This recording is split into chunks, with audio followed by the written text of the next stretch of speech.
You can use the Premiere Pro titler to create shapes, be they standard shapes like squares, rectangles, circles, and ellipses, or freeform shapes that you can make using the pen tool. I'm going to show you both methods in this lesson. Go to Working Files and double-click on Projects and go on down to 1608, Creating Shapes. Let's make a new title. Go down to the New Item button and click on Title. Let's name it Shapes. Here are the shape tools over here. You've got a rectangle, rounded corner rectangle, a clipped corner, meaning it's got straight lines along the corner, a rounded rectangle, meaning it doesn't have rounded corners, it's like a flat ellipse, wedge, arc, ellipse, and a line. The way you create a shape is simply by selecting one of these and then clicking and dragging. When you make it, it'll use this default style. Just click here in the upper left-hand corner and drag down. And wherever you start clicking, that'll be where the corner is. And undo that by pressing Ctrl or Command-Z. If I start down here and drag up, then the starting point will be down here. Same routine, upper right-hand corner. You get the message, I think. There you go. If you want to make a square, then you need to do what they call constraining the proportions. You do that with a keyboard shortcut of Shift. So I start drawing here just by dragging like that. I got my rectangle. I press the Shift key, and bam, it becomes a square. I let go of the Shift key, it goes back to being a rectangle. Shift key, and I'll let go of the mouse, and I've got a square. Same thing is true when you use the ellipse tool. I'll undo that. Here's the ellipse. You can make, obviously, these egg-shaped things, these little ovals. But the moment I press the Shift key, bam, it becomes a circle. If you want to make it exact like that, that's how you do it. Let go of the mouse button, and we've got a circle. Another little keyboard shortcut trick is to have it center on something. I'm going to turn on the eyeball here and go a little bit to the right. There we go. I want to center right there on Luis's head and make an oval there. So I got the ellipse tool. And if I click here and start dragging, it's going to pull away from there. Like the corner, if you want to call it that, of the circle is up here. It doesn't really work. But you can center on something by holding down the Alt key in Windows, the Option key in Mac. And now when I click, that'll be the center, and it'll pull from the center. Wherever I do this, it'll pull from the center. Flipping it around, it'll still pull from the center, like that. So that's how you center something. I'll delete that. There are other shapes here too. We can take a look at them. This is the clipped corner. Has those sharp edges like that. This is the rounded corner. The rounded corner has a little feature over here called fillet size. That's the size of the corner. You can bring it out like that. It's a fillet. Who knew that was called a fillet, right? This is the rounded rectangle. It's just smooth around the edge there. Delete that. And we've got the wedge, which looks for all the world like a triangle. And we've got the arc, like so. Now the line has some interesting properties. If I just click and start moving it around, there's the line. If I want to have the line go exactly straight across the page like that, or straight up and down, or at a 45-degree angle, something like that, then I can use the Shift key with it as well. Holding on the Shift key now is going to constrain it to this 90-degree angle. Down here, 135, 180. I'm holding on the Shift key, and it kind of jumps when I get to the next point there. So if you want a straight line that's absolutely flat across the page like that, hold on the Shift key as you make it. We'll make the line like that and pull it across. And then the line can have width, like so. The line can also have different kinds of ends, what they call a cap type. You can say square, so it just cuts off at the end like that. Or you can be round. And we'll start making it larger. And you can see that it's round there. If I change over to square again, there it is. Notice it goes right to the edge of the bounding box. I go to but. It goes in from the bounding box to the edges where it would round off. So round is like that, and square is like that. I'm going to delete that. Shapes can also take on styles. So let's go back, let's say, to the ellipse. Drag an ellipse on here. If I open up this and go down through the styles, you'll see that it'll take on styles just as text would take on styles. And so shapes are great for making little graphics when you want to have a super and you want to put a super on the bottom, put someone's name on top of it. You can create these graphics using these lovely presets or do your own adjustments to their properties, the same way you would with text. Now here's the pen tool. You can make freeform shapes with the pen tool. If I select the pen tool, I just click here once, that makes a vertex. Click someplace else, that connects it as a line. Another place, another line, another place, another line, like that. If I want to close this shape, and I can, I hover back toward the beginning. My cursor is going to have a little circle next to it right there. See that? That means you're going to close it now. If I take the pen tool again now that we're done, I can click on it and drag it around. Like so. We saw handles when we worked with the Type on a Path tool, but now we're not seeing handles because we didn't drag as we clicked here. That's just a bunch of lines, which is fine, but you can fill this if you want. So you see the graphic type, it's a closed Bezier.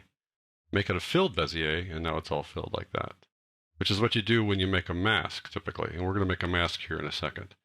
I'm going to get rid of this by clicking on it and then deleting it. Let's try the more commonly used pen approach here. That is, when you make a vertex, you click and drag to give it handles. So got that. I'm going to click and drag. I don't click and let go. I click and drag, and then I let go of the mouse. I'm going to click and drag again. That helps define the shape. I can drag this way, or I can drag that way. Like that. And even after I'm done dragging, I can come back here and fix this again later. If I want to make kind of an S curve, then I click over here and drag again, like so.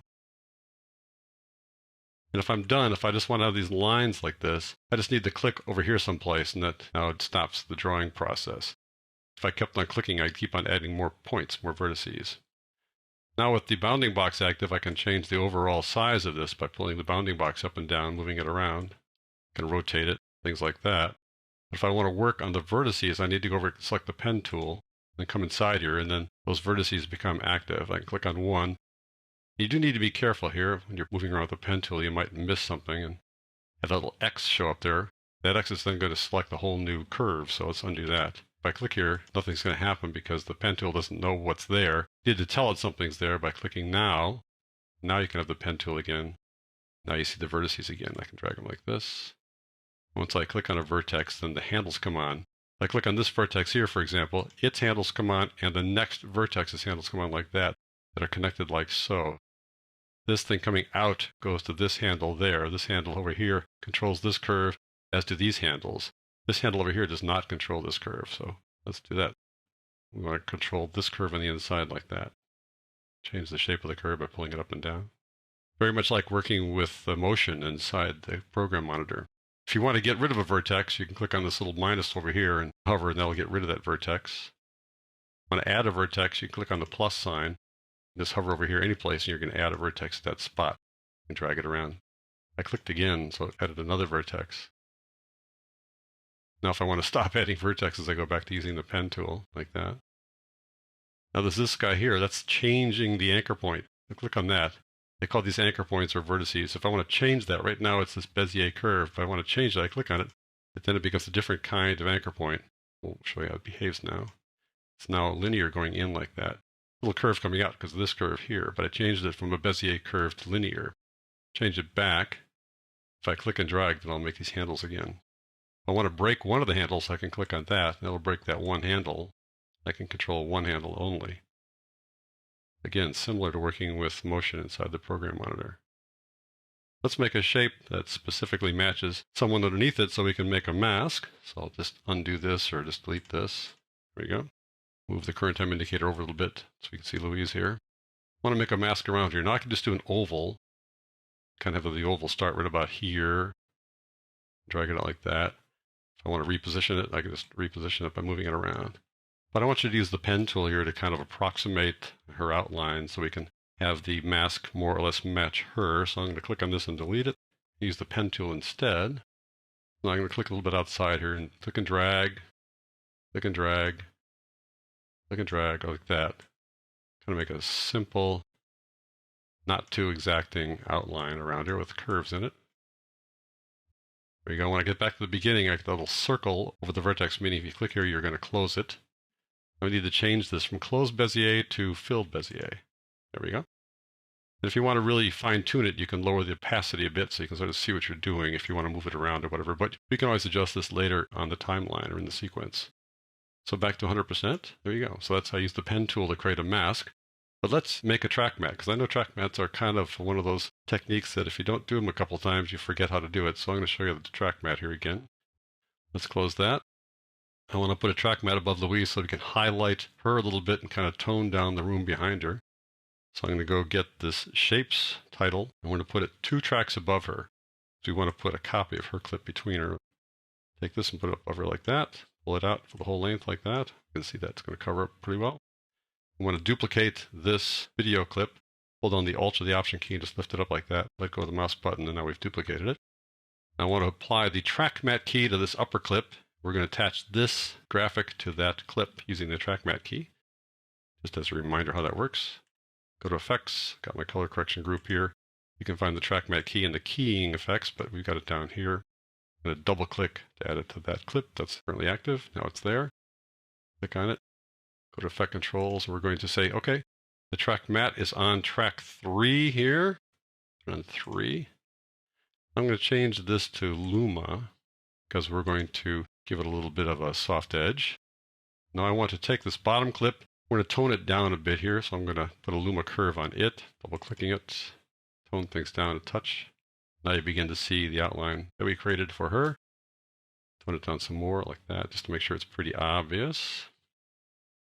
I'll make it a little blurry too while we're at it. So you go to Gaussian Blur, Video Effects, Blur and Sharpen, Gaussian Blur.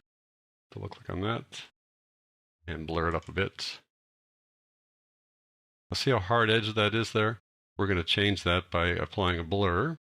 Go back up here, apply a blur to the graphic itself, blur the graphic, like so. Here, like that. I'm going to repeat edge pixels, and that's how that works. If you don't really see it that well, let's take that gray solid and put it in there as well. Just slide it in underneath here. Move over so you can see it like that. And if you're still not convinced, we can go back to the shapes here. I'll take the type tool here. Click here like this. Make a big font, let's say, really big. Click on the type tool, and we click inside there to make sure it's blinking. And we'll click away. Close that. Now she shows up like that. Her name shows up and it's all blurred. Turn off the blur. Like that. See how that works? Now we use the Gaussian blur to blur this mask, which I think works really well. Some people use a drop shadow by putting the drop shadow on here, using the shadow only, and then making the shadow soft. But the Gaussian blur is easier. The drop shadow takes a few more steps. So I think Gaussian blur is the way to go here in case you hear people telling you to use drop shadow. Gaussian blur saves a couple of steps and works just as well. So that's how you can create shapes inside the Premiere Pro Titler.